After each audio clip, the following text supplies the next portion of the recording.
ఈసారి republic day పరేడ్‌లో జెండాలు, సాధారణ మార్చ్ మాత్రమే ఉండవు. ఈసారి మీరు చూడబోయేది రియల్ వార్ ట్రైలర్.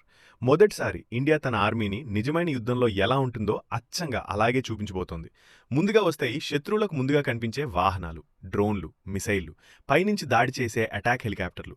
తర్వాత వస్తాయి భారీ ట్యాంకులు, భారీ గన్స్, T-90 ట్యాంకులు, అర్జున్ ట్యాంకులు, పెద్ద పెద్ద ఆర్టిలరీ గన్స్, డేంజరస్ మిసైళ్లు. రోడ్డు మొత్తం యుద్ధ భూమిలా మారిపోతుంది. ఈసారి ఇంకో ట్విస్ట్ ఏంటంటే రోబోట్స్ కూడా ఉంటాయి. రోబోటిక్ డాగ్స్, అన్‌మ్యాన్డ్ వాహనాలు, కాంబాట్ డ్రోన్లు.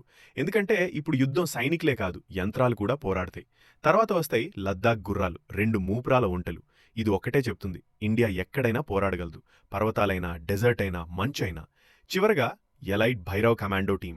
మొదటిసారి పరేడ్‌లోనే లైవ్‌గా కనిపించబోతున్నారు. అందుకే ఇది కేవలం పరేడ్ కాదు, ఇది సెలబ్రేషన్ కాదు, ఇది ఒక క్లియర్ మెసేజ్. ఇండియా యుద్ధానికి కూడా రెడీ.